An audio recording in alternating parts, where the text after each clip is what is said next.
Olá, seja bem-vinda, seja bem-vindo ao Mente Aberta Audiobooks. Nossa leitura de hoje será o capítulo 5 do livro 2 da obra O Suicídio de Emily Durkheim. Mas antes de começarmos, peço que se inscreva no nosso canal e ative o sininho para receber nossas notificações. Vamos a isso. Capítulo 5. O suicídio anômico. Mas a sociedade não é apenas um objeto que atrai para si, com intensa desigualdade, os sentimentos e a atividade dos indivíduos. Também é um poder que os regula.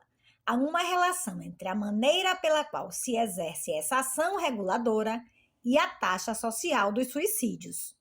1. É fato conhecido que as crises econômicas têm uma influência agravante sobre a propensão ao suicídio.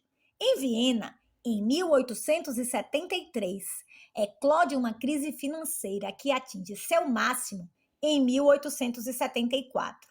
E, imediatamente, o número de suicídios se eleva. De 141 em 1872, eles sobem para 153 em 1873 e para 216 em 1874, com um aumento de 51% com relação a 1872 e de 41% com relação a 1873.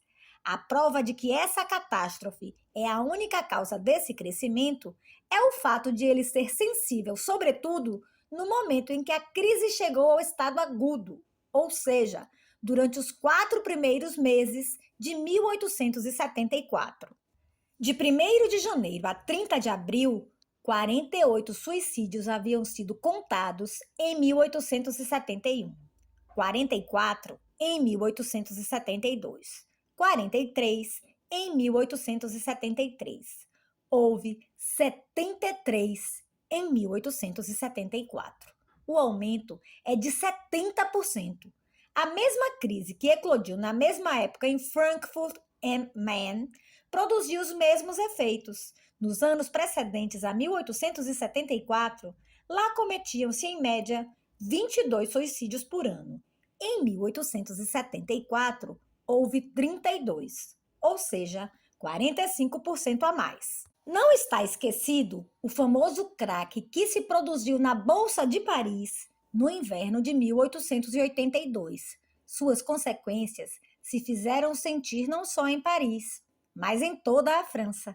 De 1874 a 1886, o crescimento médio anual é de apenas 2%. Em 1882, é de 7%.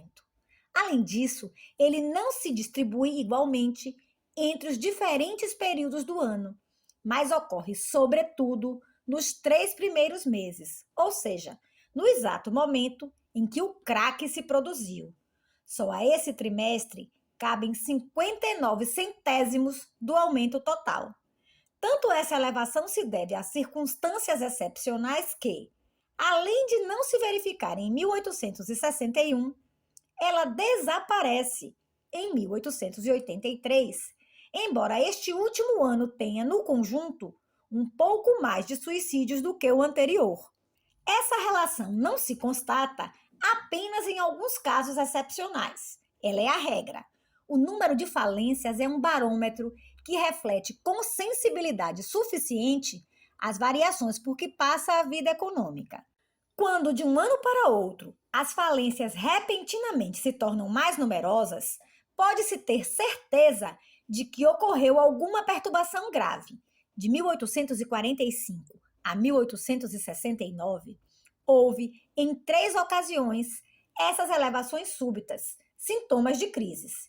Enquanto, durante esse período, o crescimento anual do número de falências é de 3,2%, ele é de 26% em 1847, de 37% em 1854 e de 20% em 1861. Ora, nesses 3 momentos, constata-se também uma ascensão excepcionalmente rápida do número de suicídios. Enquanto nesses 24 anos o aumento médio anual é apenas de 2%, ele é de 17% em 1847, de 8% em 1854, de 9% em 1861. Mas a que essas crises devem sua influência? Será porque, fazendo diminuir a riqueza pública, elas aumentam a miséria? Será porque a vida se torna mais difícil e as pessoas renunciam a ela com maior facilidade?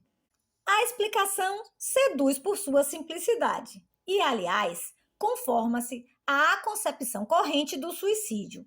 No entanto, os fatos a contradizem. Com efeito, se as mortes voluntárias aumentassem porque a vida se torna mais dura, elas deveriam diminuir sensivelmente quando o bem-estar se torna maior.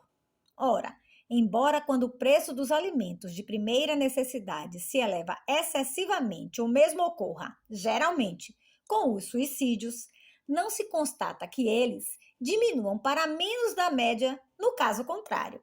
Na Prússia, em 1850, a cotação do trigo desce ao ponto mais baixo que atinge durante todo o período de 1848 a 81. Era de 6,91 por 50 quilogramas. No entanto, nesse mesmo momento, os suicídios passam de 1.527, sua taxa em 1849, para 1.736, ou seja, um aumento de 13%, e continuam a aumentar durante os anos 1851, 1852, 1853, embora o preço baixo persista. Em 1858 a 59, uma nova baixa se produz. No entanto, os suicídios aumentam de 2038, em 1857, para 2126, em 1858, para 2146, em 1859. De 1863 a 1866, os preços que tinham atingido 11 marcos 04 em 1861 caem progressivamente até 7 marcos 95 em 1864 e permanecem muito moderados durante todo o período. Os suicídios, durante o mesmo período, aumentam em 17%. 2.112 em 1862, 2.485 em 1866. Observam-se fatos análogos na Baviera. Segundo uma curva construída por May para o período de 1835 a 61, entre os anos 1857 e 58 e 1858 e 59, o preço do centeio foi o mais baixo. Ora, os suicídios, que em 1857 eram apenas 286, sobem para 329 em 1858, depois para 387 em 1859. O mesmo fenômeno já se produzira durante os anos 1848 e 50. O trigo, nessa época, estivera muito barato, como em toda a Europa. Contudo, apesar de uma diminuição ligeira e provisória, devido aos acontecimentos políticos e do qual já falamos, os suicídios mantiveram-se no mesmo nível. Contavam-se 217 em 1847, ainda 215 em 1848, e embora em 1849 baixassem por um tempo para 189, já em 1850 voltaram a aumentar, chegando a 250. Tanto não é o crescimento da miséria que provoca o crescimento dos suicídios, que também crises favoráveis, cujo efeito é aumentar bruscamente a prosperidade de um país, agem sobre o suicídio do mesmo modo que desastres econômicos. A conquista de Roma por Vítor Emanuel em 1870, inaugurando definitivamente a unidade da Itália, foi para esse país o ponto de partida de um movimento de renovação que o está tornando uma das grandes potências da Europa. Seu comércio e sua indústria tomaram um grande impulso e produziram-se transformações com extraordinária rapidez. Enquanto, Em 1876, 4.459 caldeiras a vapor, com força total de 54 mil cavalos vapor, bastavam às necessidades industriais. Em 1887, o número de máquinas era de 9.993 e sua potência elevada a 167 mil cavalos vapor, triplicara. Naturalmente, a quantidade de produtos nesse período aumentou segundo a mesma proporção. As trocas acompanharam a progressão. Não apenas a marinha mercante, os meios de comunicação e de transporte se desenvolveram, como o número de coisas e pessoas transportadas dobrou. Como essa superatividade geral provocou uma elevação dos salários, estima-se em 35% o aumento de 1873 para 1889, a situação material dos trabalhadores melhorou, tanto mais que, no mesmo período, o preço do pão foi baixando. Enfim, segundo os cálculos de Bodion, a riqueza privada teria passado de 45 bilhões e meio em média durante o período de 1875-80 para 51 bilhões durante os anos 1880-85 e 54 bilhões e meio em 1885-90. Ora, paralelamente a esse renascimento coletivo, constata-se um crescimento excepcional do número de suicídios. Em 1866 e 1870, eles praticamente permaneceram constantes. De 1871 a 1877, aumentaram em 36%. Havia em 1864 a 70, 29 suicídios por 1 milhão. 1871, 31. 1872, 33. 1873, 36. 1874, 37. 1875, 34. 1876, 36,5. 1877, 40,6 suicídios por 1 milhão. E a partir de então, o movimento continuou. O número total, que era de 1.139 em 1877, passou para 1.463 em 1889, ou seja, um novo aumento de 28%. Na Prússia, o mesmo fenômeno se produziu em 2 ocasiões. Em 1866, esse reino passa por um primeiro crescimento. Tem anexadas a ele várias províncias importantes ao mesmo tempo, que se torna capital da Confederação do Norte. Essa conquista de glória e poder logo se vê acompanhada de um brusco aumento dos suicídios.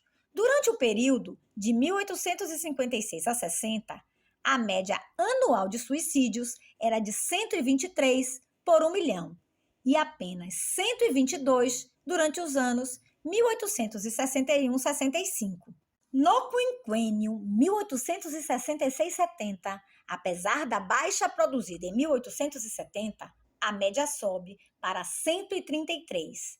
No ano de 1877, que se seguiu imediatamente à vitória, o suicídio atingiu o ponto mais alto a que chegou depois de 1816. Um suicídio por 5.432 habitantes, ao passo que, em 1864, havia apenas um caso para 8.739. Logo depois da Guerra de 1870, produziu-se mais uma transformação favorável. A Alemanha se unifica e se coloca inteiramente sob hegemonia da Prússia. Uma enorme indenização de guerra vem engrossar a fortuna pública. O comércio e a indústria florescem. Nunca o desenvolvimento do suicídio foi tão rápido. De 1875 a 1886, ele aumenta em 90%, passando de 3.278 casos para 6.212. As exposições universais, quando dão certo, são consideradas um evento favorável na vida de uma sociedade. Estimulam os negócios, trazem mais dinheiro ao país e considera-se que aumentem a prosperidade pública, principalmente na própria cidade em que se realizam.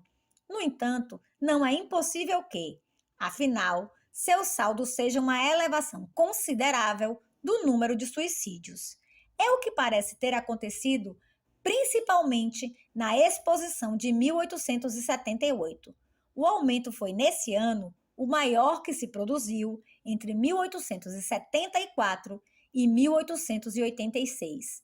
Foi de 8%, portanto superior ao determinado pelo crack de 1882. E o que praticamente não permite supor que esse recrudescimento tenha tido outra causa que não a exposição é o fato de 86 centésimos desse crescimento terem acontecido justamente durante os 6 meses que ela durou. Em 1889, o mesmo não se produziu para o conjunto da França, mas é possível que a crise bolangista, pela influência depressiva que exerceu sobre a marcha dos suicídios, tenha neutralizado os efeitos contrários da exposição. O certo é que em Paris, embora as paixões políticas desencadeadas devessem ter a mesma ação que no resto do país, as coisas aconteceram como em 1878. Durante os 7 meses da exposição, os suicídios aumentaram em quase 10%, exatamente 9,66%, ao passo que no resto do ano permaneceram abaixo do que foram em 1888 e do que seriam em seguida em 1890. Cabe perguntar se sem o bolangismo a elevação não teria sido mais acentuada. Mas o que demonstra melhor ainda que a depressão econômica não tem influência agravante que muitas vezes lhe foi atribuída é o fato de que ela produz antes o efeito contrário. Na Irlanda, onde o camponês leva uma vida tão penosa, as pessoas se matam muito pouco. A Calábria, tão miserável, não tem suicídios, por assim dizer.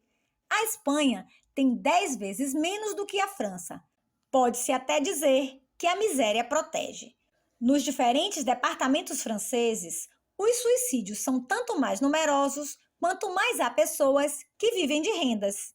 A comparação dos mapas confirma a das médias. Se, portanto, as crises industriais ou financeiras aumentam os suicídios, não é por empobrecerem, uma vez que crises de prosperidade têm o mesmo resultado, é por serem crises, ou seja, perturbações da ordem coletiva. Toda ruptura de equilíbrio, mesmo que resulte em maior abastança e aumento de vitalidade geral, impele à morte voluntária. Todas as vezes que se produzem graves rearranjos no corpo social, sejam eles devidos a um súbito movimento de crescimento ou a um cataclismo inesperado, o homem se mata mais facilmente. Como isso é possível? Como o que em geral se considera que venha a melhorar a existência pode levar a um desapego dela? Para responder a essa pergunta, são necessárias algumas considerações preliminares. 2. Qualquer ser vivo só pode ser feliz ou até só pode viver se suas necessidades têm uma relação suficiente com seus meios. Caso contrário, se elas exigem mais do que lhes pode ser oferecido ou simplesmente algo diferente, estarão constantemente em atrito e não poderão funcionar sem dor. Ora, um movimento que não pode produzir-se sem sofrimento tende a não se reproduzir. Tendências que não são satisfeitas se atrofiam e, como a tendência a viver não é mais que a resultante de todas as outras, ela não pode deixar de se enfraquecer quando as outras se afrouxam. No animal, pelo menos em condições normais, esse equilíbrio se estabelece com uma espontaneidade automática, porque depende de condições puramente materiais. A única coisa que o organismo reivindica é que as quantidades de substância e de energia incessantemente empregadas para viver sejam periodicamente substituídas por quantidades equivalentes, que a reparação seja igual ao gasto. Quando o vazio que a vida escavou em seus próprios recursos é preenchido, o animal fica satisfeito e não pede mais nada. Sua reflexão não é suficientemente desenvolvida para imaginar outros fins além daqueles implicados em sua natureza física. Por outro lado, Como o próprio trabalho exigido de cada órgão depende do estado geral das forças vitais e das necessidades do equilíbrio orgânico, o gasto, por sua vez, se regula segundo a reparação, e o equilíbrio se realiza por si mesmo. Os limites de um são também os do outro, estão igualmente escritos na própria constituição do ser vivo, que não tem meios de ultrapassá-los. Mas com o homem não ocorre o mesmo, porque a maioria de suas necessidades não dependem ou não dependem no mesmo grau do corpo.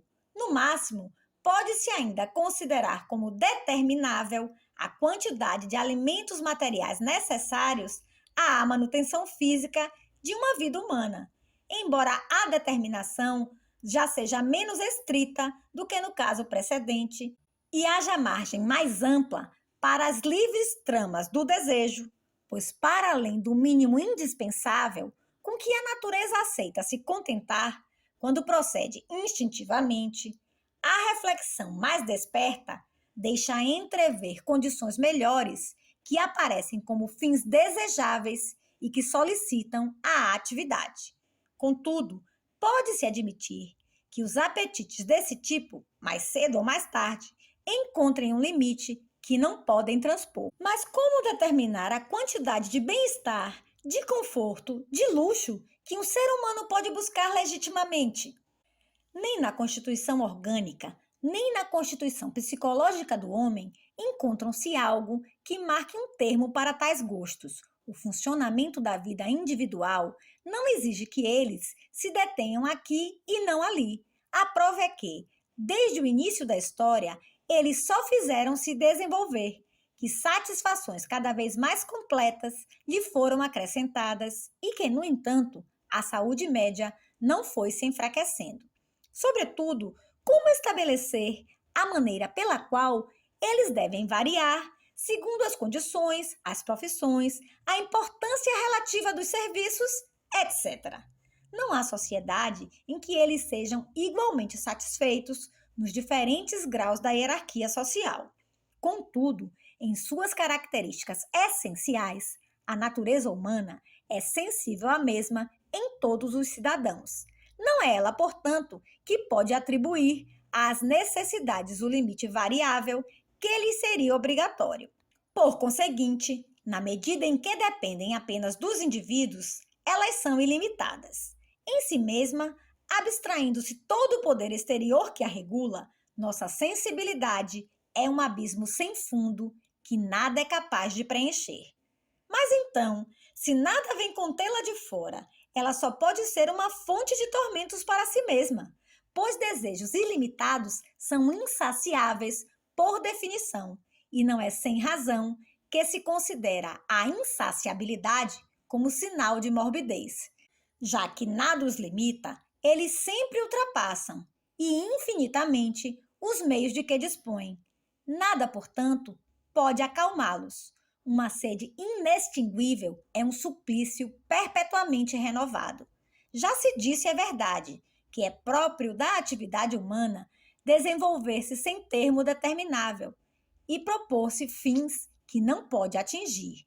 Mas é impossível perceber como um tal estado de indeterminação se concilia mais com as condições da vida mental do que com as exigências da vida física. Seja qual for o prazer que o homem tem em agir, em se mover, em fazer esforço, é preciso que ele sinta que seus esforços não são vãos e que, andando, ele avança. Ora, não avançamos quando não andamos na direção de nenhum objetivo, ou, o que dá na mesma, quando o objetivo na direção da qual andamos está no infinito. Quando a distância a que estamos dele continua a mesma por mais que tenhamos caminhado, é como se nos tivéssemos movido esterilmente, sem sair do lugar. Até os olhares lançados para trás e o sentimento de orgulho que possamos experimentar ao perceber o espaço já percorrido, só podem causar uma satisfação muito ilusória, uma vez que o espaço a ser percorrido nem por isso diminui. Perseguir um fim inacessível por hipótese é, portanto, condenar-se a um perpétuo estado de descontentamento. Sem dúvida, Às vezes, o homem tem esperança sem qualquer razão. E mesmo sem razão, a esperança tem suas alegrias. Pode ser, portanto, que ela o sustente por algum tempo, mas não poderia sobreviver indefinidamente às decepções reiteradas da experiência. Ora, o que o futuro pode dar mais do que o passado, uma vez que nunca é possível chegar a um estado em que possamos permanecer e que não podemos sequer nos aproximar do ideal vislumbrado. Assim, quanto mais tivermos, mais iremos querer ter, sendo que as satisfações recebidas só farão estimular as necessidades, em vez de as aplacar. Dir-se-á que, por si mesma, a ação é agradável, mas, em primeiro lugar, é preciso estar muito cego para não sentir sua inutilidade. Depois, para que esse prazer seja sentido e venha atenuar e meio que encobrir a inquietude dolorosa que o acompanha, é preciso, pelo menos, que esse movimento sem fim se desenvolva sempre à vontade e sem que nada o tolha. Mas quando ele é entravado, a inquietação permanece só com o mal-estar que traz consigo. Ora, seria um milagre nunca surgir algum obstáculo intransponível. Nessas condições, estamos presos à vida apenas por um fio muito tênue e que a cada momento pode ser rompido.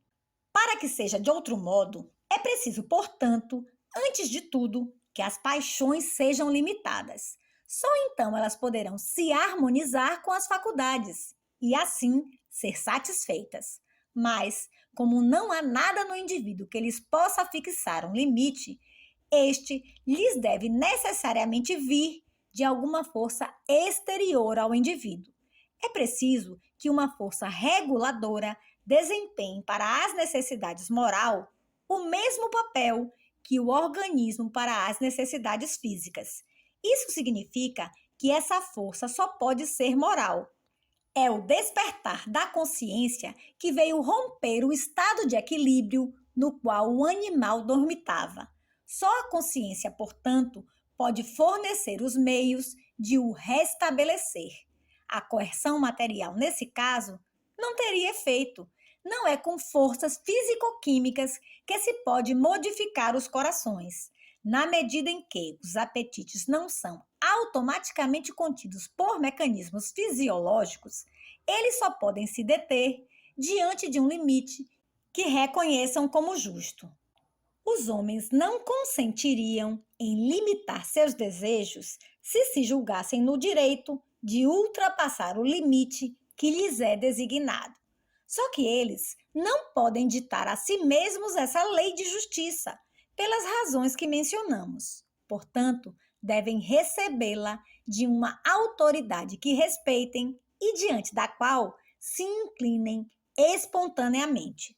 Só a sociedade, seja diretamente e em seu conjunto, seja por intermédio de um de seus órgãos, está em condições de desempenhar esse papel moderador, pois ela é o único poder moral superior ao indivíduo e cuja superioridade este último aceita. Só ela tem a autoridade necessária para dizer o direito e para marcar o ponto, além do qual não devem ir as paixões. Só ela também pode apreciar o prêmio a ser oferecido em perspectiva a cada ordem de funcionários, atendendo ao interesse comum.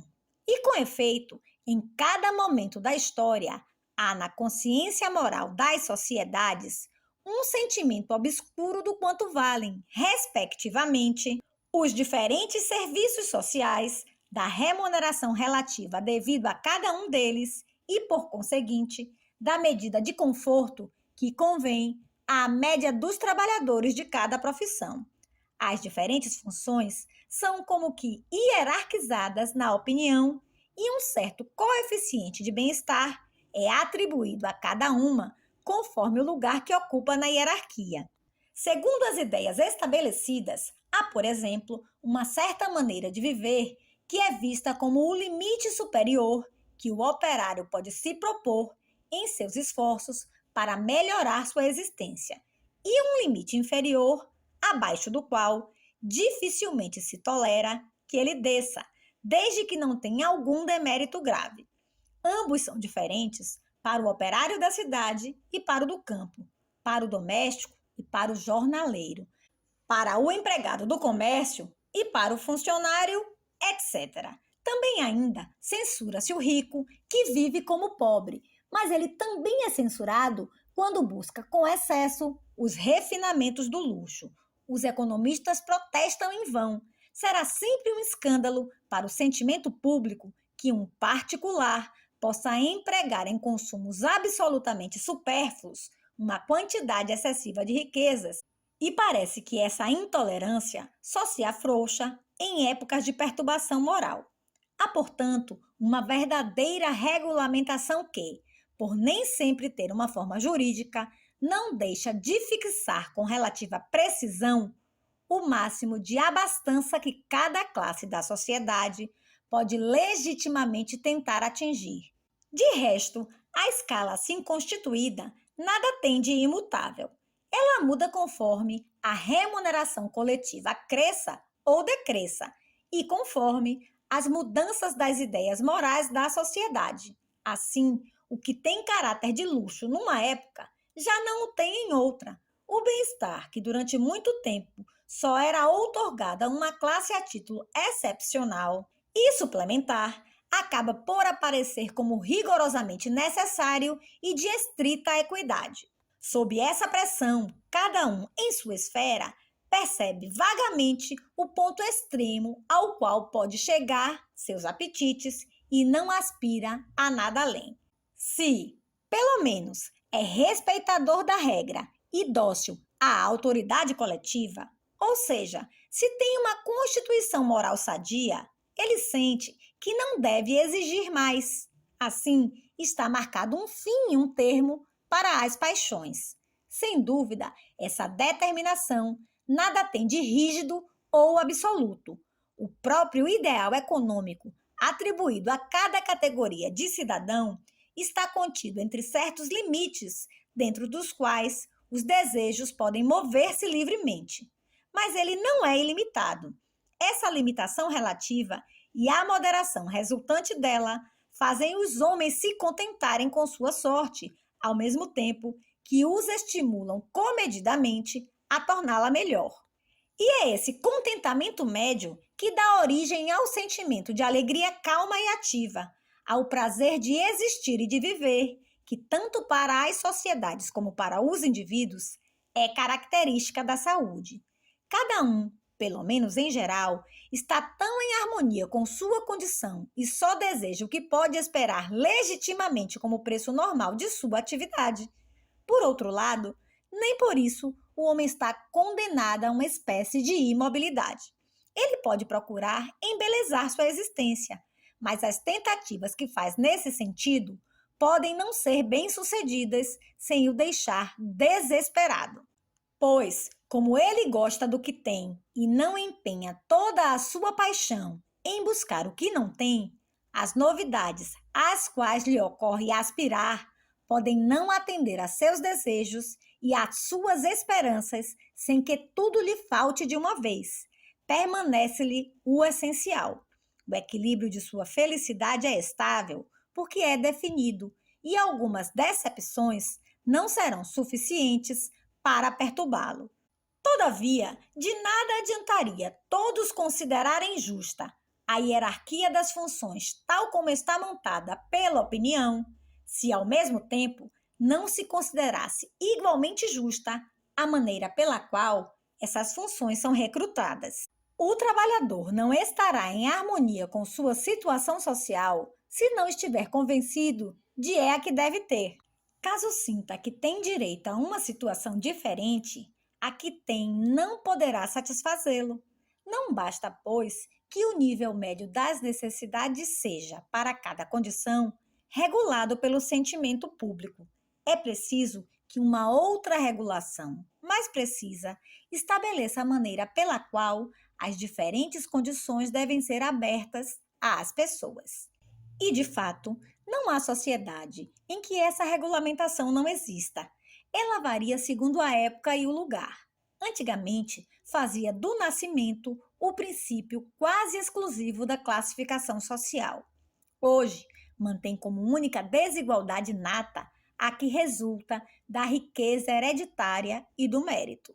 Mas, sob essas formas diversas, tem por toda parte o mesmo objetivo. Por toda parte também, ela só é possível se imposta aos indivíduos por uma autoridade que os ultrapasse, ou seja, a autoridade coletiva, pois ela não se pode estabelecer sem pedir a uns ou outros, e mais geralmente a uns e outros, sacrifícios e concessões em nome do interesse público.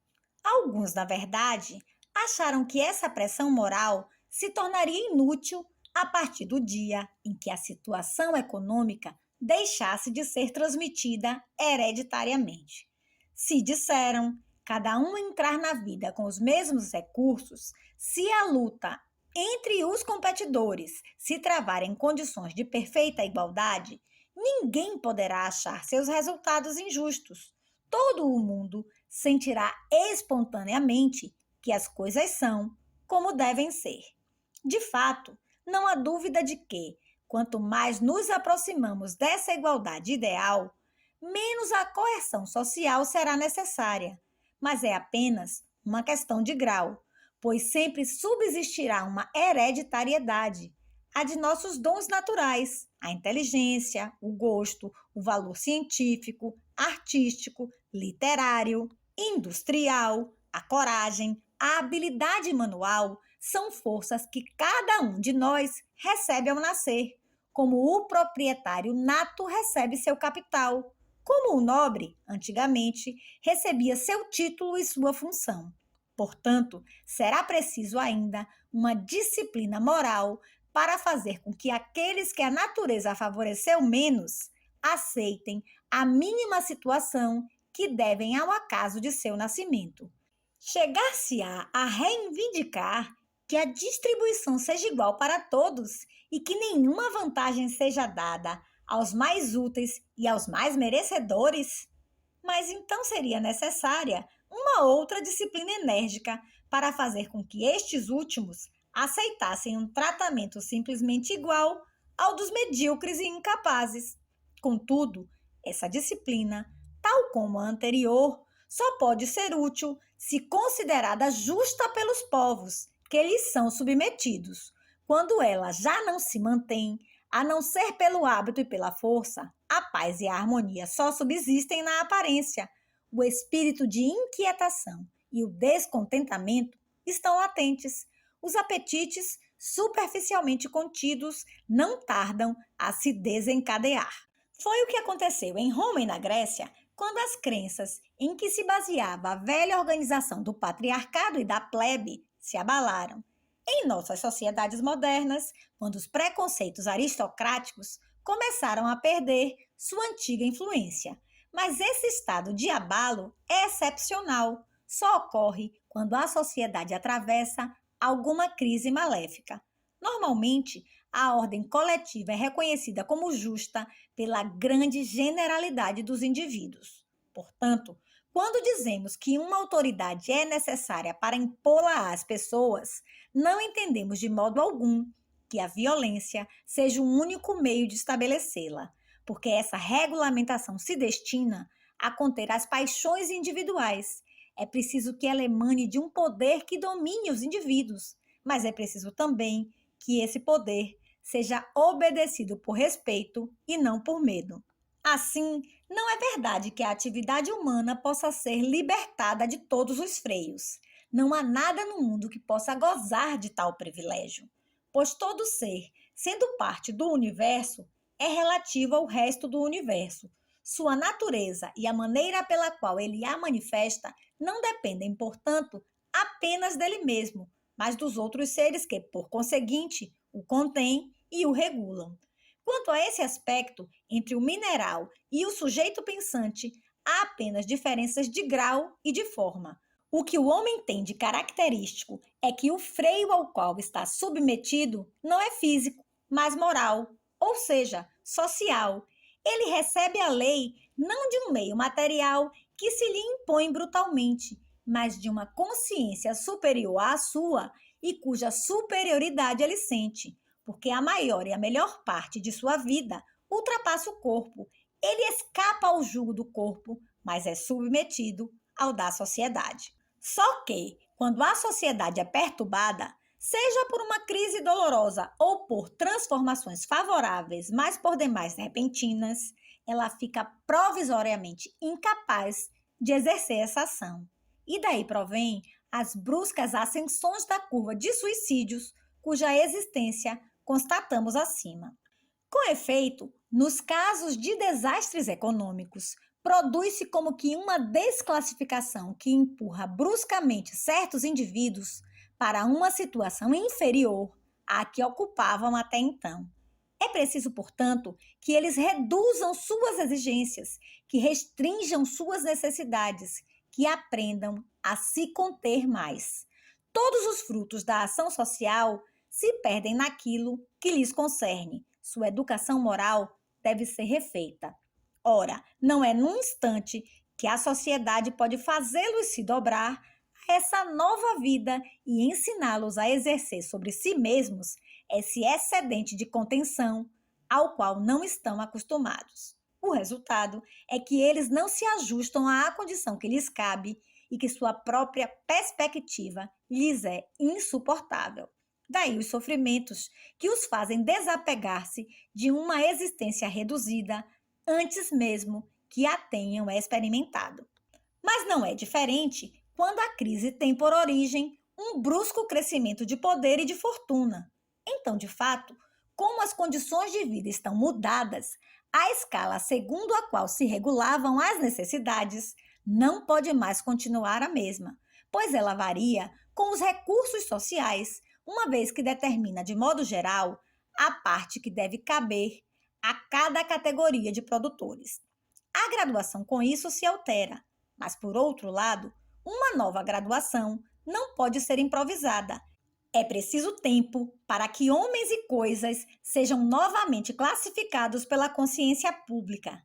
Enquanto as forças sociais assim libertadas não reencontram o equilíbrio, seu valor respectivo permanece indeterminado e, por conseguinte, por um tempo inexiste qualquer regulamentação. Já não se sabe o que é possível e o que não o é, o que é justo e o que é injusto. Quais são as reivindicações e as esperanças legítimas, quais são as que ultrapassam as medidas. Portanto, não há o que não se pretenda. Por menos profundo que seja, esse abalo atinge os próprios princípios que presidem à distribuição dos cidadãos entre os diferentes empregos. Pois, como as relações entre as diversas partes da sociedade se modificam necessariamente, as ideias que exprimem essas relações já não podem continuar as mesmas. Determinada classe, que a crise favoreceu especialmente, já não se dispõe à mesma resignação. E, em contrapartida, o espetáculo de sua maior fortuna desperta em torno e abaixo dela todos os tipos de cobiças. Assim, os apetites, não mais contidos por uma opinião desorientada, já não sabem onde estão os limites diante dos quais devem se deter. Por outro lado, nesse mesmo momento, estão num estado de excitação natural, pela simples razão de que a vitalidade geral é mais intensa, porque a prosperidade aumentou, os desejos se exaltaram. A caça mais rica que lhes é oferecida estimula-os, torna-os mais exigentes, mais indóceis a qualquer regra, justamente quando as regras tradicionais perderam sua autoridade. O estado de desregramento ou anomia, portanto, ainda é reforçado pelo fato de as paixões estarem menos disciplinadas no próprio momento em que teriam necessidade de uma disciplina mais vigorosa. Mas então, suas próprias exigências tornam impossível satisfazê-las. As ambições superexcitadas vão sempre além dos resultados obtidos, sejam eles quais forem, pois elas não são advertidas de que não devem avançar mais. Nada as contenta, portanto, e toda essa agitação alimenta a si mesma perpetuamente, sem conseguir saciar-se. Principalmente como essa corrida atrás de um botim acessível não pode proporcionar outro prazer que não da própria corrida, se é que existe prazer, quando ela é entravada, fica-se com as mãos vazias. Ora, acontece que ao mesmo tempo a luta se torna mais violenta e mais dolorosa, por ser menos regrada e porque as competições são mais ardorosas. Todas as classes brigam porque não há mais classificação estabelecida. O esforço, portanto, é mais considerável no momento em que se torna mais improdutivo. Nessas condições, como poderia a vontade de viver não enfraquecer? Essa explicação é confirmada pela singular imunidade de que desfrutam as regiões pobres. Se a pobreza protege contra o suicídio, é porque, por si mesma, ela constitui um freio. Por mais que façamos, os desejos, em certa medida, são obrigados a contar com os meios. O que temos serve, em parte, como ponto de referência para determinar o que gostaríamos de ter. Por conseguinte, quanto menos possuímos, menos somos levados a ampliar sem limites o círculo de nossas necessidades. A impotência, obrigando-nos à moderação, habitua-nos a ela. Além de que, quando a mediocridade é geral, nada excita o desejo. A riqueza, ao contrário, pelos poderes que confere, nos dá a ilusão de que só dependemos de nós mesmos. Diminuindo a resistência que as coisas nos opõem, nos induz a acreditar que elas podem ser vencidas indefinidamente. Ora, quanto menos nos sentimos limitados, mas qualquer limitação parece insuportável. Portanto, não é sem razão que tantas religiões celebraram os benefícios e o valor moral da pobreza. De fato, ela é a melhor das escolas para ensinar o homem a se conter, obrigando-nos a exercer sobre nós mesmos uma disciplina constante, prepara-nos para aceitar docilmente a disciplina coletiva, ao passo que a riqueza, exaltando o indivíduo, corre sempre o risco de despertar o espírito de rebelião, que é a própria fonte da imoralidade. Sem dúvida, isso não é razão para impedir a humanidade de melhorar sua condição material. Mas, embora o perigo moral acarretado por todo o aumento de abastança não seja irremediável, não se deve perdê-lo de vista. 3. Se, como nos casos precedentes, a anomia sempre se produzisse apenas por acessos intermitentes e sob forma de crises agudas, ela poderia fazer a taxa social dos suicídios variar de quando em quando. Não seria um fator regular e constante, mas há uma esfera da vida social em que ela está atualmente em estado crônico. É o mundo do comércio e da indústria. Há um século, com efeito, o progresso econômico tem consistido principalmente em liberar as relações industriais de toda a regulamentação. Até tempos recentes, todo um sistema de poderes morais tinha a função de as disciplinar. Havia, em primeiro lugar, a religião, cuja influência se fazia sentir igualmente sobre os operários e os patrões, sobre os pobres e os ricos. Ela consolava os primeiros e lhe ensinava que a ordem social é providencial, que a parte de cada classe foi fixada por Deus, fazendo-os esperar de um mundo por vir justas compensações pelas desigualdades destes. Moderava os segundos, lembrando-lhes que os interesses terrenos não são tudo para o homem, que devem ser subordinados a outros, mais elevados e, por conseguinte, não merecem ser perseguidos sem regra nem medida. O poder temporal, por seu lado, pela supremacia que exercia sobre as funções econômicas, pela situação relativamente subalterna em que as mantinha, continha seu ímpeto. Enfim, no seio mesmo do mundo dos negócios, as corporações de ofícios, regulamentando os salários, o preço dos produtos e a própria produção, fixavam indiretamente o nível médio das remunerações com base na qual, forçosamente, regulam-se em parte as necessidades. Descrevendo essa organização, não pretendemos, de resto, propô-la como modelo. Está claro que, sem profundas transformações, ela não poderia convir às sociedades atuais. Só constatamos que ela existia, que tinha efeitos úteis e que hoje nada a substitui. Com efeito, a religião perdeu a maior parte de seu império. O poder governamental, em vez de ser o regulador da vida econômica, tornou-se seu instrumento e servidor. As escolas mais opostas, economistas ortodoxos e socialistas extremados, associam-se para reduzi-lo ao papel de intermediário, mais ou menos passivo, entre as diferentes funções sociais. Uns querem torná-lo simplesmente o guardião dos contratos individuais. Outros deixam-lhe a tarefa de manter a contabilidade coletiva, ou seja, de registrar as demandas dos consumidores, de transmiti-las aos produtores, de inventoriar a renda total e de distribuí-la segundo uma fórmula estabelecida. Mas uns e outros lhe recusam qualquer atribuição para que subordine o resto dos órgãos sociais e os faça convergir para um objetivo que os domine. De ambas as partes, declara-se que as nações devem ter como único ou principal objetivo prosperar industrialmente. É isso que implica o dogma do materialismo econômico, que serve igualmente de base a esses sistemas aparentemente opostos. E como essas teorias só fazem exprimir a situação da opinião, a indústria, em vez de continuar sendo considerada como um meio com vistas a um fim que a ultrapassa, tornou-se o fim supremo dos indivíduos e das sociedades. Mas então, os apetites que ela põe em jogo viram-se livres de toda autoridade que os limitasse. Essa apoteose do bem-estar, santificando-os por assim dizer, colocou-os acima de toda a lei humana. É como se retê-los fosse uma espécie de sacrilégio.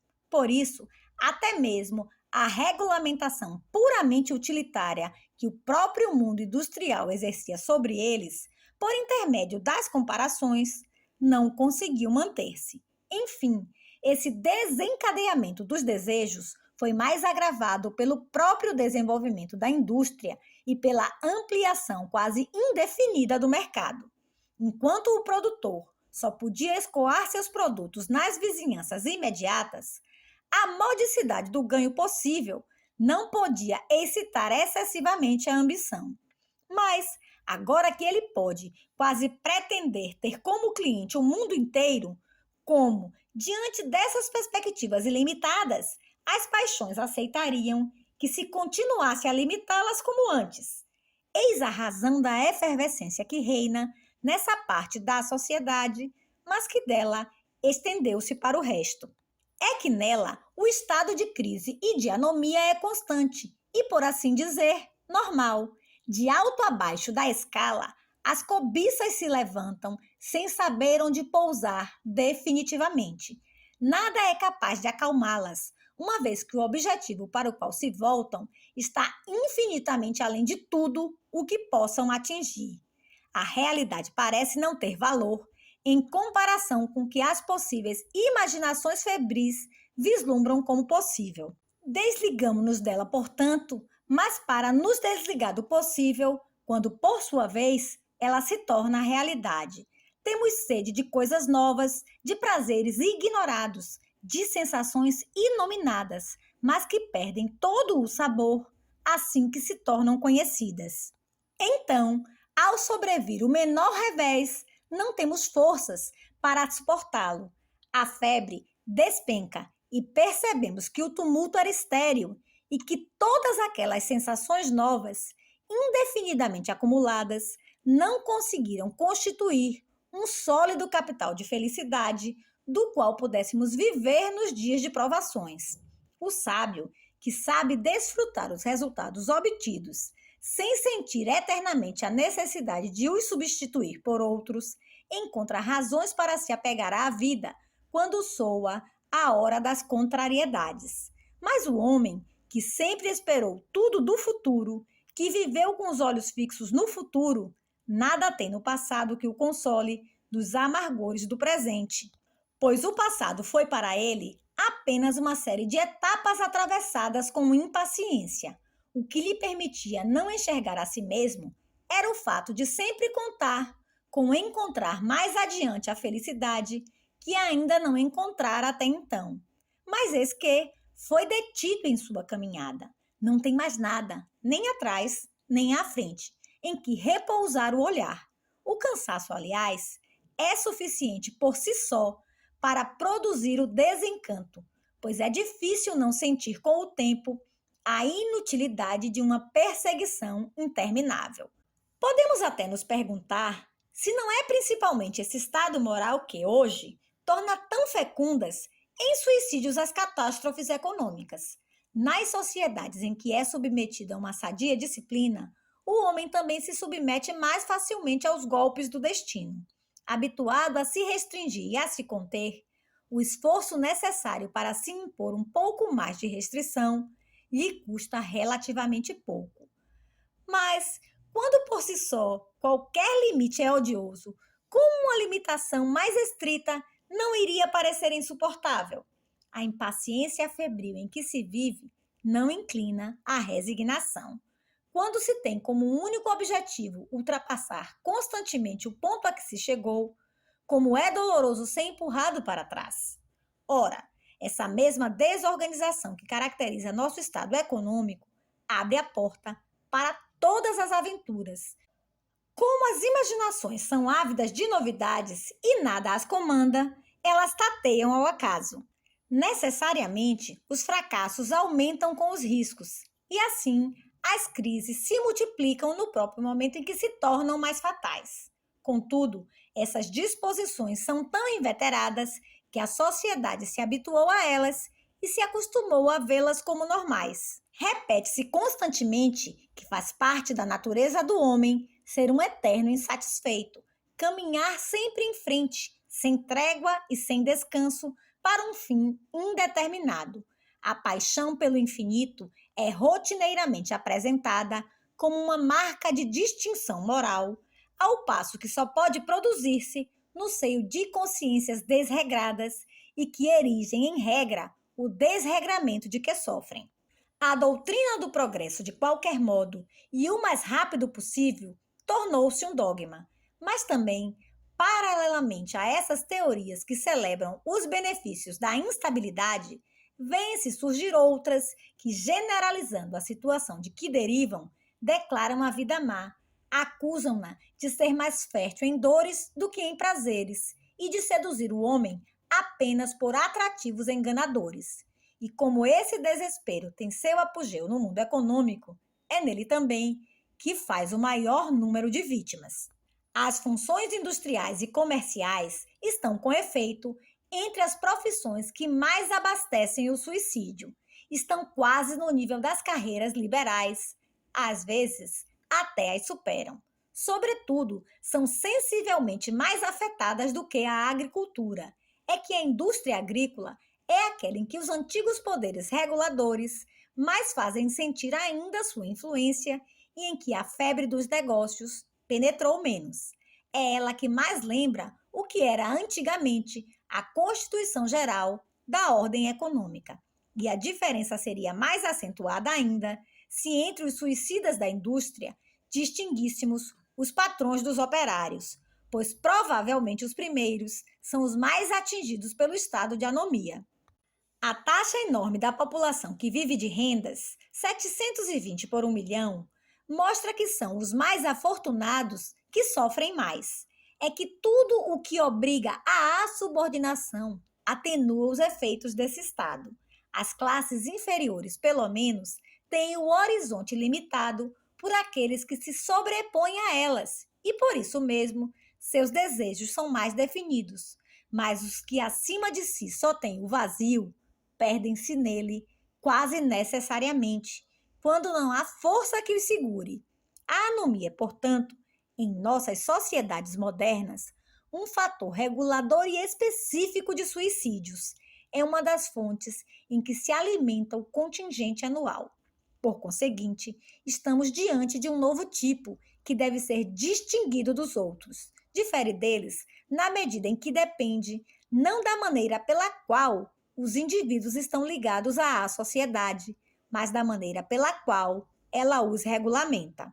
O suicídio egoísta tem como causa os homens já não perceberem razão de ser na vida.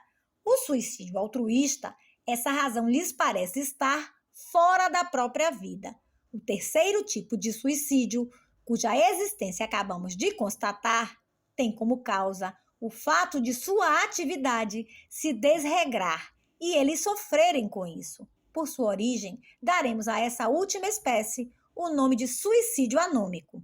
Certamente, esse suicídio e o suicídio egoísta não deixam de ser aparentados. Ambos provêm do fato de a sociedade não estar suficientemente presente para os indivíduos, mas a esfera de que ela está ausente não é a mesma nos dois casos. No suicídio egoísta, ela está ausente da atividade propriamente coletiva, deixando-a assim desprovida de objetivo e de significado. No suicídio anômico, ela falta às paixões propriamente individuais, deixando-as assim sem freio que as domine. O resultado é que, apesar de suas relações, esses dois tipos são independentes um do outro.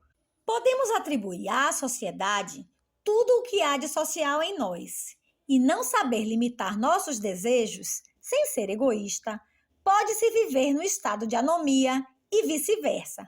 Também não é nos mesmos meios sociais que esses dois tipos de suicídios recrutam sua principal clientela.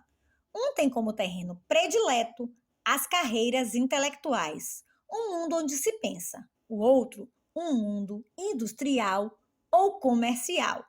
4. Mas a anomia econômica não é a única que pode engendrar o suicídio. Os suicídios que ocorrem quando se inicia a crise da viuvez e de que já falamos, devem-se, com efeito, à anomia doméstica, resultante da morte de um dos cônjuges. Produz-se, então, uma desorganização da família, cuja influência é sofrida pelo sobrevivente. Ele não está adaptado à nova situação e, por isso, mata-se mais facilmente. Mas há uma outra variedade do suicídio anômico que nos deve deter mais, por ser crônica e porque nos servirá para esclarecer a natureza e as funções do casamento. Em Análise de Demografia Internationale, setembro de 1882, Bertillon publicou um trabalho notável sobre o divórcio, ao longo do qual estabeleceu a seguinte proposição: em toda a Europa, o número de suicídios varia tal como o de divórcios e de separações de corpos. Comparando os diferentes países sob esse duplo ponto de vista, já constatamos esse paralelismo. Não só a relação entre as médias é evidente, como a única irregularidade de detalhe, um pouco acentuada, é a dos Países Baixos, onde os suicídios não estão no nível dos divórcios. A lei se verifica com maior rigor ainda quando comparamos não países diferentes, mas províncias diferentes de um mesmo país. Na Suíça, especialmente, a coincidência entre essas duas ordens de fenômenos é notável. Os cantões protestantes são os que contam mais divórcios e também mais suicídios. Os cantões mistos vêm em seguida, de ambos os pontos de vista, e só depois os cantões católicos. No interior de cada grupo, notam-se as mesmas concordâncias. Entre os cantões católicos, Solothurn e Appenzell Interior distinguem-se pelo número elevado de divórcios. Distinguem-se também pelo número de suicídios. Fribourg, embora católico e francês, tem um número razoável de divórcios, um número razoável de suicídios.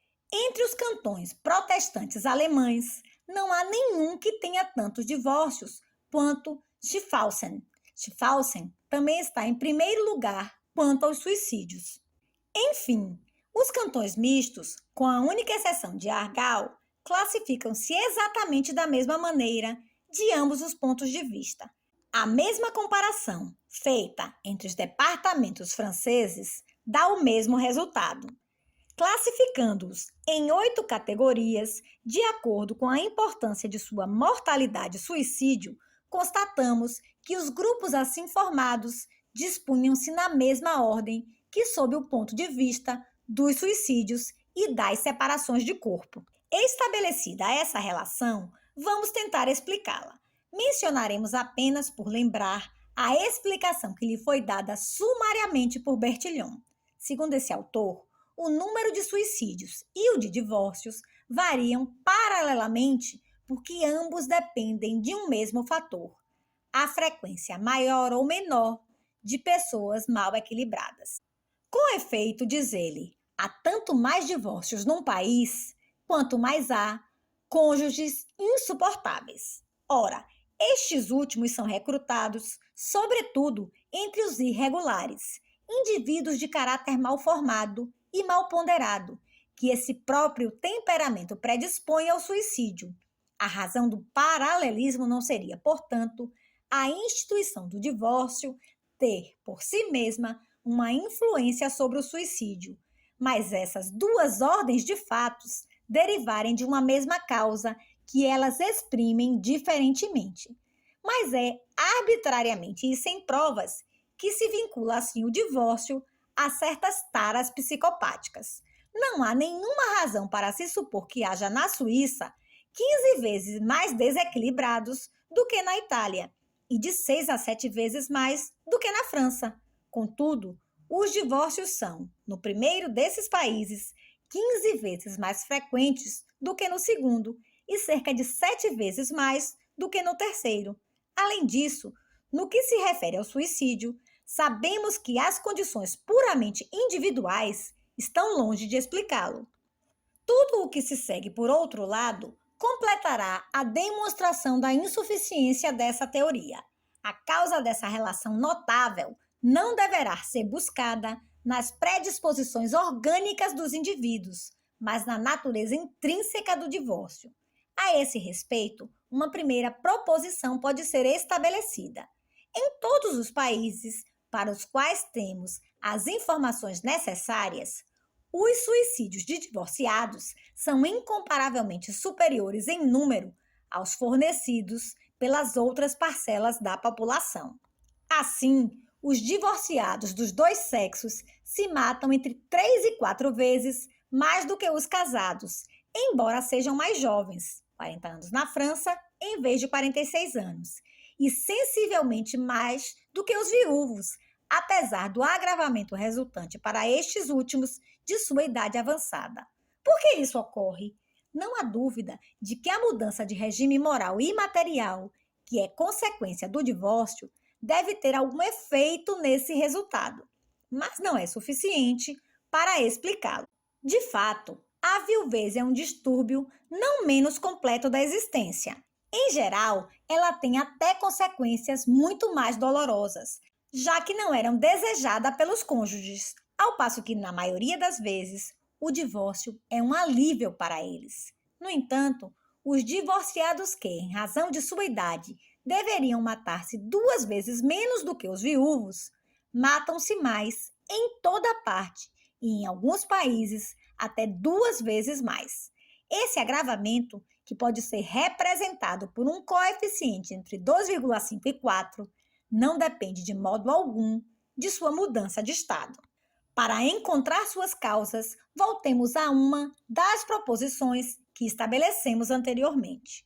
Vimos no 3º capítulo deste livro que, numa mesma sociedade, a tendência dos viúvos ao suicídio é função da tendência correspondente dos indivíduos casados. Se os segundos são fortemente protegidos, os primeiros desfrutam de uma imunidade menor, sem dúvida, mais ainda importante, e o sexo mais preservado pelo casamento é também o mais preservado na situação de viuvez.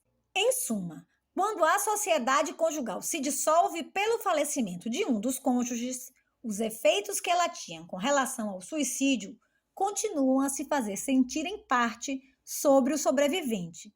Mas então, não é legítimo supor que o mesmo fenômeno se produza quando o casamento é rompido não pela morte, mas por um ato jurídico, e que o agravamento sofrido pelos divorciados seja uma consequência não do divórcio, mas do casamento com que ele acabou. Ele deve estar ligado a uma certa constituição matrimonial, cuja influência os cônjuges continuam a sofrer, mesmo separados. Se eles têm uma propensão tão violenta ao suicídio, é porque já eram fortemente inclinados a ele quando viviam juntos e pelo próprio fato de sua vida comum. Admitida essa proposição, a correspondência entre os divórcios e os suicídios torna-se explicável. Com efeito, entre os povos em que o divórcio é frequente, essa constituição sui generis do casamento, de que ele é solidário, deve ser necessariamente muito comum, pois não é especial aos casais predestinados a uma dissolução legal. Se atinge o máximo de intensidade entre eles, deve encontrar-se também entre os outros, ou a grande maioria dos outros, embora em grau menor. Pois, assim como onde há muitos suicídios, há muitas tentativas de suicídio. E assim, como a mortalidade não pode aumentar sem que ao mesmo tempo aumente a morbidez, deve haver muitos casais mais ou menos próximos do divórcio, onde há muitos divórcios efetivos. O número destes últimos não pode se elevar, portanto, sem que se desenvolva e se generalize na mesma medida a situação familiar que predispõe ao suicídio, e, por conseguinte, é natural que os dois fenômenos variem no mesmo sentido. Além de estar de acordo com tudo o que foi demonstrado anteriormente, essa hipótese é suscetível de uma prova direta. Com efeito, se ela tem fundamento, as pessoas casadas devem ter, nos países em que os divórcios são numerosos, menor imunidade contra o suicídio do que onde o casamento é indissolúvel. É isso realmente que resulta dos fatos, pelo menos no que concerne às pessoas casadas, tal como mostra o quadro 27. A Itália, país católico em que o divórcio é desconhecido, também é aquele em que o coeficiente de preservação dos casados é mais alto. Ele é menor na França, onde as separações de corpos sempre foram mais frequentes e decresce à medida que se passa para sociedades em que o divórcio é praticado mais amplamente. Não conseguimos obter o número de divórcios no Grão-Ducado de Oldenburgo. No entanto, dado que se trata de um país protestante, é de acreditar que eles sejam frequentes, mas não excessivamente, pois a minoria católica é bastante importante. Desse ponto de vista, deve estar mais ou menos no mesmo nível que Baden e a Prússia. Ora, ele também se classifica no mesmo nível do ponto de vista da imunidade dos casados. 100 mil solteiros com mais de 15 anos fornecem anualmente 52 suicídios. 100 mil casados cometem 66. O coeficiente de preservação para estes últimos é, pois, de 0,79, muito diferente, portanto, do que se observa nos países católicos em que o divórcio é raro ou desconhecido. A França nos dá a oportunidade de fazer uma observação que confirma as anteriores, tanto mais que é ainda mais rigorosa. Os divórcios são muito mais frequentes no Seine do que no resto do país. Em 1855, o número de divórcios pronunciados nesse departamento era de 23,99 para 10 mil casais regulares, ao passo que, para toda a França, a média era de apenas 5,65. Ora, basta consultar o quadro 22 para constatar que o coeficiente de preservação dos homens casados é sensivelmente menor no Seine do que na província. De fato, lá ele só atinge 3 uma vez, para o período de 20 a 25 anos. Ainda assim, a própria exatidão do número é duvidosa, pois ele é calculado com base em uma quantidade muito pequena de casos, dado que anualmente talvez nem haja um suicídio de casado dessa cidade. A partir de 30 anos, o coeficiente não ultrapassa 2, na maioria das vezes sendo menor, e torna-se até inferior à unidade entre 60 e 70 anos. Em média, é de 1,73. Nos departamentos, ao contrário, ele é superior em 5 vezes sobre 8. Em média, é de 2,88, ou seja, 1,66 vezes maior que no Seine. Essa é mais uma prova de que o alto número de suicídios nos países em que o divórcio é mais comum não está ligado a nenhuma predisposição orgânica, especialmente à frequência de indivíduos desequilibrados. Pois se essa fosse a verdadeira causa, seus efeitos se fariam sentir, tanto sobre os solteiros quanto sobre os casados. Ora, de fato, estes últimos são os mais atingidos. Portanto, a origem do mal se encontra, conforme supusemos, em alguma particularidade, seja do casamento, seja da família. Resta escolher entre estas duas últimas hipóteses. Essa menor imunidade dos homens casados dever-se-á à condição da sociedade doméstica ou à condição da sociedade matrimonial? Será o espírito familiar, que é menos bom, ou o vínculo conjugal, que não é tudo o que deve ser? Um primeiro fato que torna improvável a primeira explicação é que, entre os povos em que o divórcio é mais frequente, a natalidade é muito boa. Por conseguinte, a densidade do grupo doméstico é muito alta. Ora, sabemos que, quando a família é densa, o espírito de família geralmente é forte. Há todas as razões para crer, portanto, que é na natureza do casamento que se encontra a causa do fenômeno.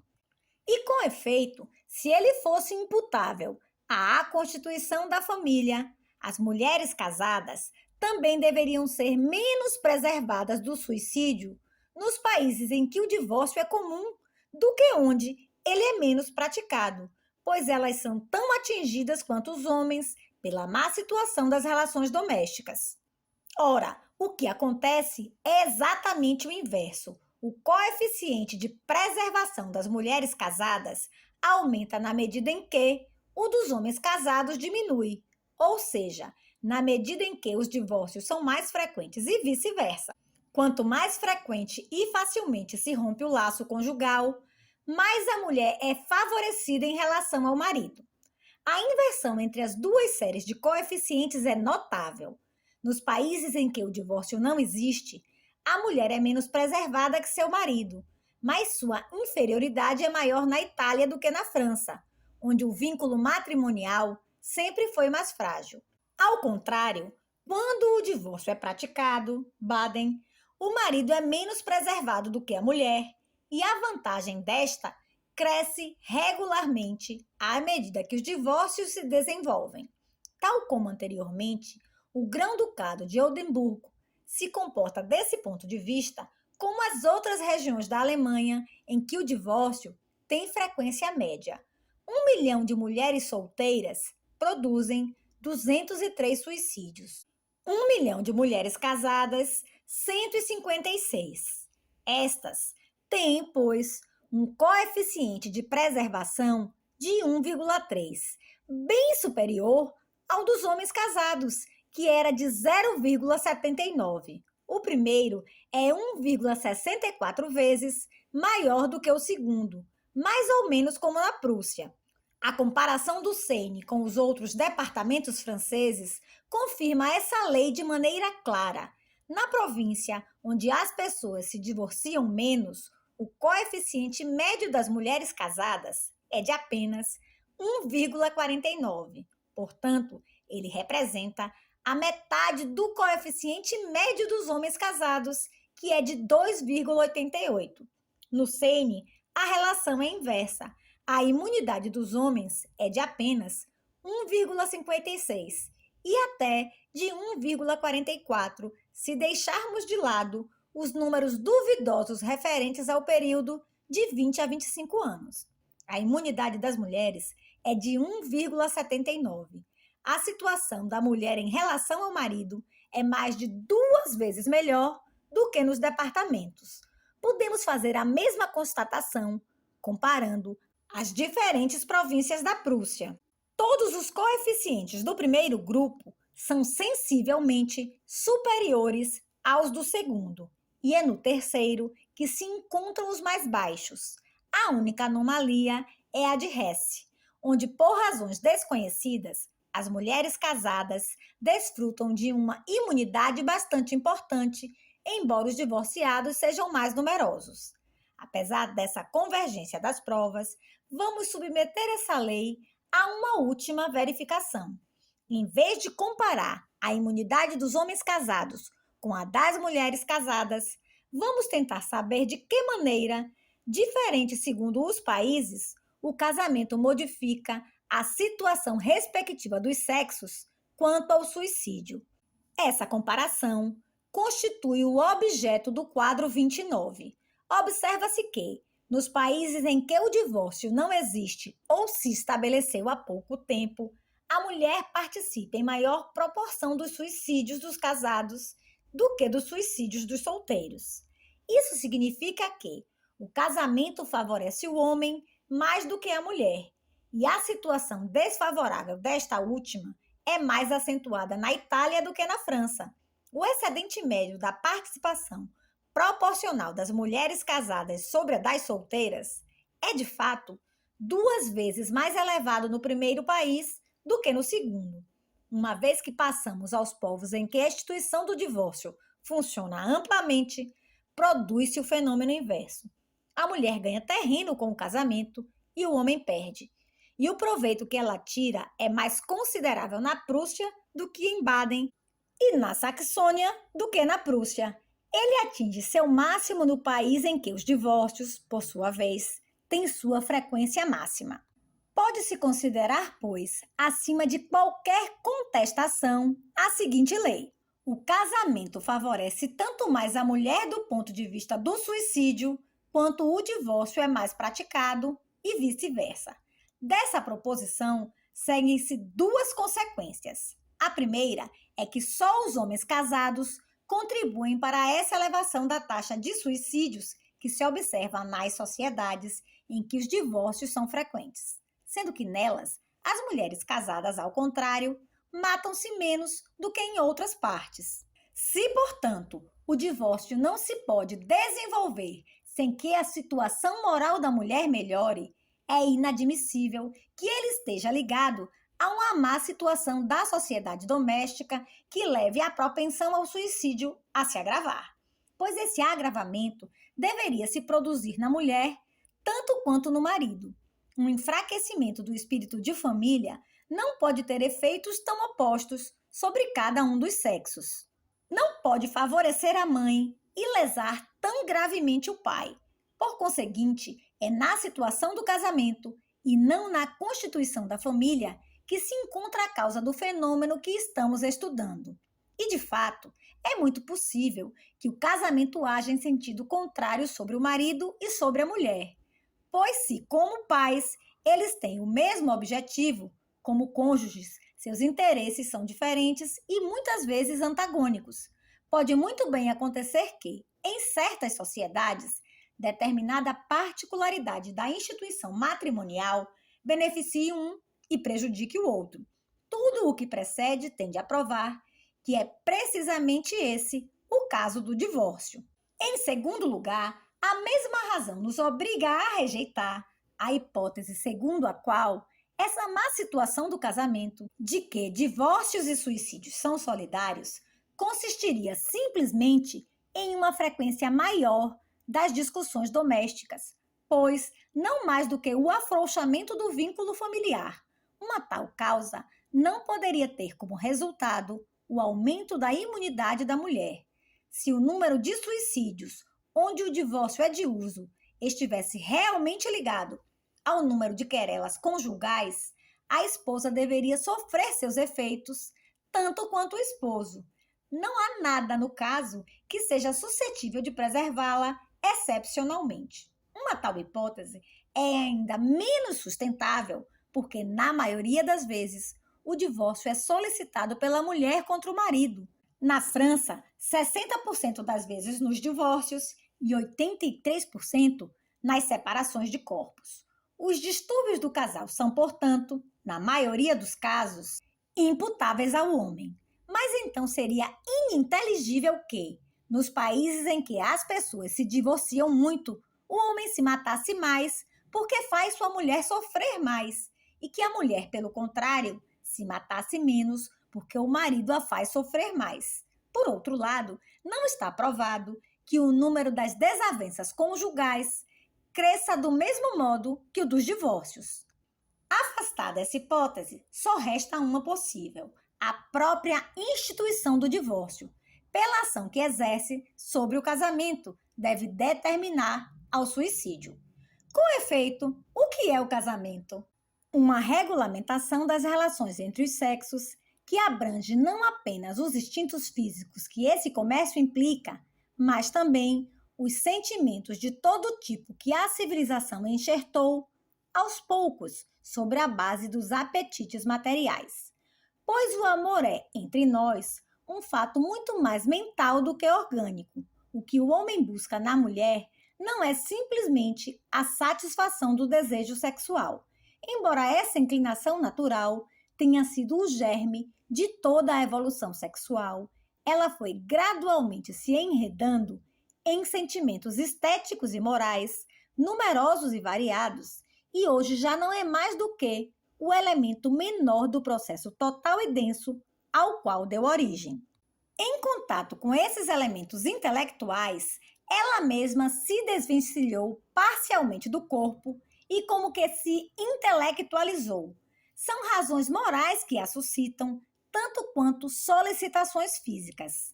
Assim, já não tem a periodicidade regular e automática que apresenta nos animais.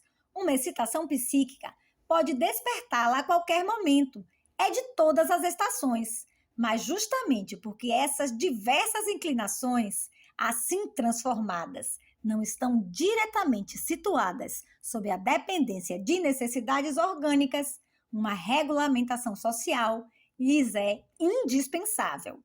Uma vez que não há nada no organismo que as contenha, é preciso que sejam contidas pela sociedade. Essa é a função do casamento. Ela regula toda essa vida passional e o casamento monogâmico mais estritamente do que qualquer outro, pois, obrigando o homem a se ligar a uma só mulher, sempre a mesma, ele atribui à necessidade de amar um objeto rigorosamente definido e fecha o horizonte. É essa determinação que constitui o estado de equilíbrio moral de que o homem casado se beneficia, por não poder, sem faltar a seus deveres, buscar outras satisfações além das que lhes são assim permitidas. Ele limita a elas seus desejos.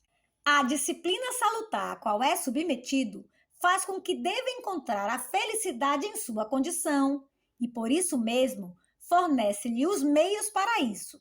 Por outro lado, se sua paixão é obrigada a não variar, o objeto ao qual ela é fixada é obrigado a não lhe faltar, pois a obrigação é recíproca. Se seus prazeres são definidos, eles são assegurados, e essa certeza consolida seu equilíbrio mental. A situação do solteiro é completamente diferente. Como pode legitimamente ligar-se a quem lhe apraz, ele aspira a tudo e nada o satisfaz. Esse mal do infinito, que a anomia acarreta em toda parte, pode atingir essa parte da nossa consciência tanto quanto qualquer outra. Com muita frequência, ela assume uma forma sexual que foi descrita por Mussi.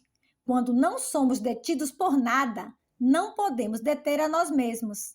Além dos prazeres que experimentamos, imaginamos e queremos outros. Se acontece já termos percorrido quase todo o círculo do possível, sonhamos com o impossível. Temos sede do que não existe. Como a sensibilidade poderia deixar de se exasperar nessa perseguição sem termo? Para que ela chegue a esse ponto, não é necessário nem mesmo que tenhamos multiplicado ao infinito as experiências amorosas e vivido como um Dom Juan. A existência medíocre do solteiro comum é suficiente.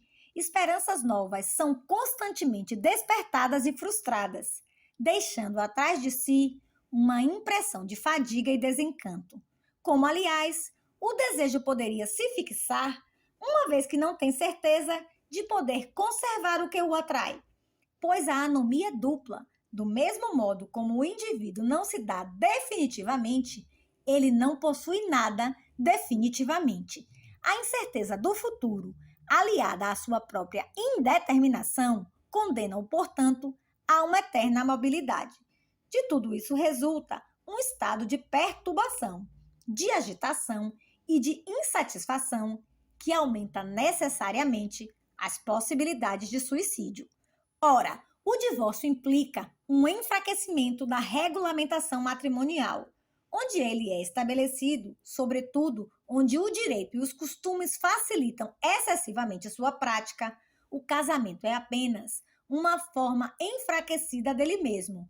É um casamento menor. Portanto, não pode produzir seus efeitos úteis na mesma proporção. O limite que coloca ao desejo já não tem a mesma fixidez, podendo ser mais facilmente abalado e deslocado. Esse limite contém a paixão menos energicamente e esta, consequentemente, tende mais a se expandir para além dele. Resigna-se com menos facilidade à condição que lhe é imposta. A calma, a tranquilidade moral que constitui a força do homem casado é, portanto, menor. Ela dá lugar, em alguma medida, a um estado de inquietude que impede o homem de se ater ao que tem. Aliás, ele é tanto menos levado a se apegar ao presente, quanto menos completamente o prazer lhe é assegurado. O futuro é menos garantido. Não podemos ser fortemente detidos por um vínculo que, a qualquer instante, pode ser rompido de um lado ou do outro. Não podemos enxergar além do ponto em que estamos quando não sentimos o chão firme sob nossos passos. Por essas razões, nos países em que o casamento é intensamente moderado pelo divórcio, é inevitável que a imunidade do homem casado seja mais fraca. Como, sob tal regime, ele se aproxima do solteiro, não pode deixar de perder algumas de suas vantagens. Por conseguinte, o número total de suicídios se eleva. Mas essa consequência do casamento é especial ao homem. Ela não atinge a mulher casada. De fato, as necessidades sexuais da mulher têm um caráter menos mental, porque, de maneira geral, sua vida mental é menos desenvolvida. Elas estão mais diretamente relacionadas com as exigências do organismo, seguem-na mais do que as antecedem e encontram, por conseguinte, um freio mais eficaz. Porque a mulher é um ser mais instintivo do que o homem. Para encontrar a calma e a paz, basta que ela siga seus instintos. Portanto, uma regulamentação social tão estrita quanto a do casamento, e sobretudo do casamento monogâmico, não lhe é necessária. Ora, uma tal disciplina, mesmo quando é útil, não deixa de ter inconvenientes. Fixando para sempre a condição conjugal, ela impede que se saia dela, seja o que for que possa acontecer. Limitando o horizonte, ela fecha as saídas e proíbe todas as esperanças, mesmo que legítimas. O próprio homem não deixa de sofrer essa imutabilidade, mas para ele o mal é amplamente compensado pelos benefícios que usufrui de outro lado. Além disso, os costumes lhe concedem certos privilégios que lhe permitem atenuar em certa medida o rigor do regime. Para a mulher, ao contrário, não há compensação nem atenuação. Para ela, a monogamia é estritamente obrigatória, sem moderações de nenhum tipo. E, por outro lado, o casamento não lhe é útil, pelo menos no mesmo grau, para limitar seus desejos, que são naturalmente limitados, e lhe ensinar a se contentar com seu destino, mas impede-a de mudá-lo quando ele se torna intolerável. A regra para ela é, pois, uma opressão sem grandes vantagens. Portanto, tudo que a suaviza e a alivia só pode melhorar a situação da mulher casada. Por isso, o divórcio a protege. Por isso também, ela recorre facilmente a ele. Assim, é a situação de anomia conjugal produzida pela instituição do divórcio que explica o desenvolvimento paralelo dos divórcios e dos suicídios. Por conseguinte, os suicídios de homens casados que, em países em que há muitos divórcios, aumentam o número de mortes voluntárias, constituem uma variedade do suicídio anômico. Eles não ocorrem porque nessas sociedades há mais homens casados ou mulheres ruins, portanto, mais casais infelizes. Resultam de uma constituição moral sui generis que tem como causa um enfraquecimento da regulamentação matrimonial. É essa Constituição, adquirida durante o casamento, que, sobrevivendo a ele, produz a excepcional tendência ao suicídio manifestada pelos divorciados. De resto, não estamos querendo dizer que esse enfraquecimento da regra seja inteiramente criado pelo estabelecimento legal do divórcio.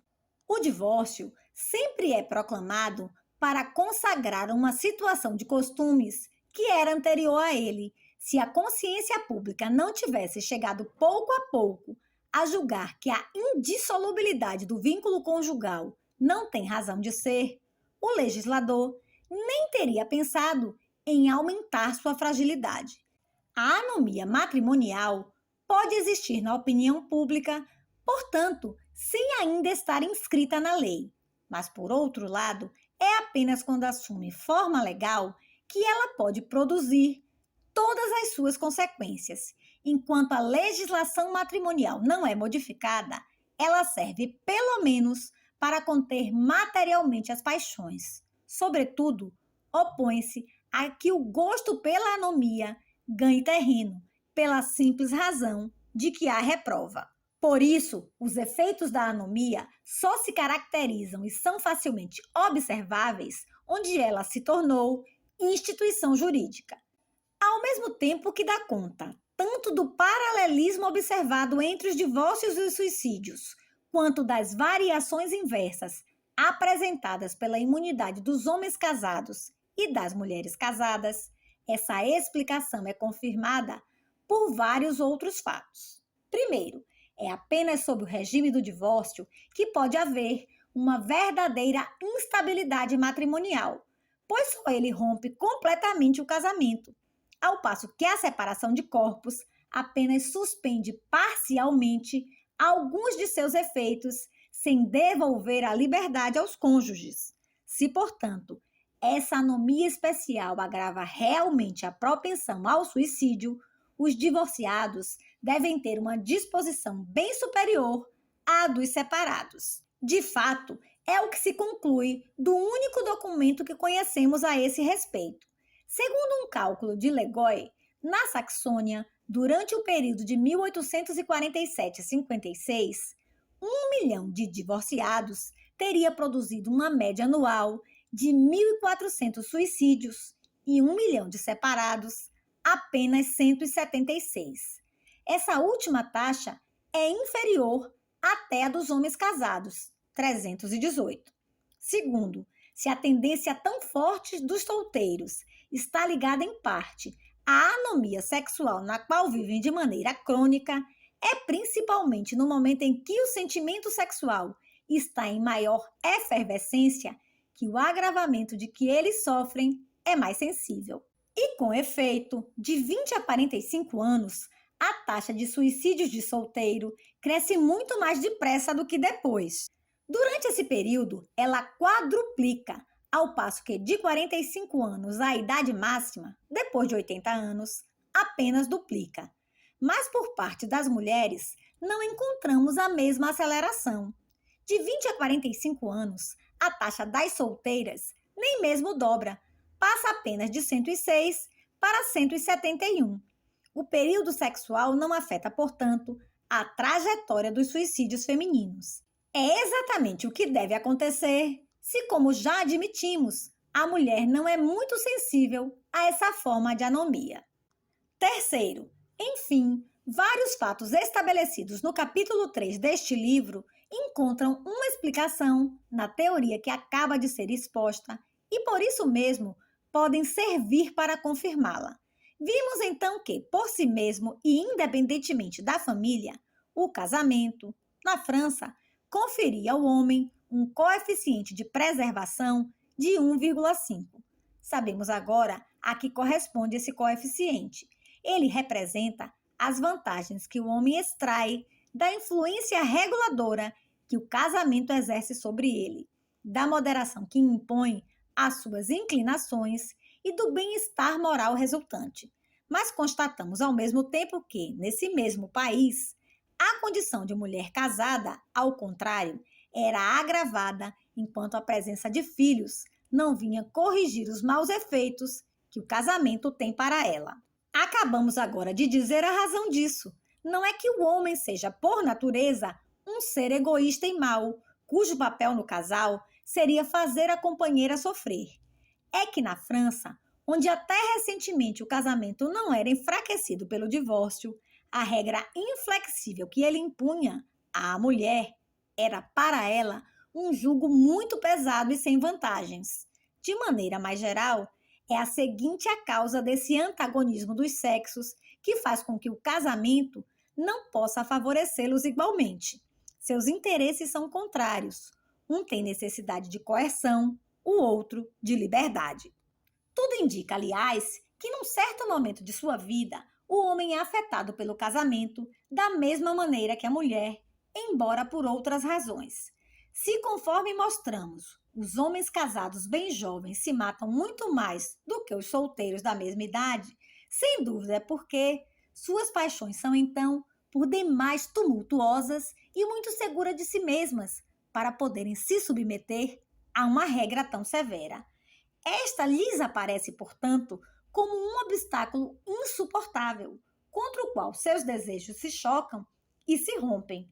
Por isso, é provável que o casamento só produza seus efeitos benéficos depois que a idade vem tranquilizar um pouco o homem e fazer com que ele sinta a necessidade de uma disciplina. Enfim, vimos também no capítulo 3 que onde o casamento favorece mais a esposa do que o esposo, a diferença entre os dois sexos é sempre menor do que onde ocorre o contrário.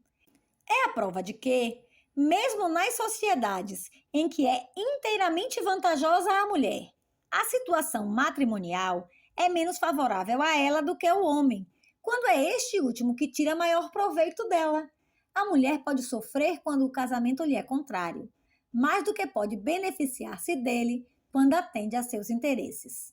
Portanto, ela o necessita menos. Ora, é isso que supõe a teoria que acaba de ser exposta. Portanto, os resultados que obtivemos anteriormente e os que decorrem deste capítulo convergem e se controlam mutuamente. Chegamos, assim, a uma conclusão bastante distante da ideia que se tem comumente do casamento e de seu papel. Supõe-se que ele tenha sido instituído tendo em vista a mulher e para proteger sua fraqueza contra os caprichos masculinos. A monogamia, em particular, é apresentada com muita frequência como um sacrifício que o homem faria de seus instintos poligâmicos para elevar e melhorar a posição da mulher no casamento.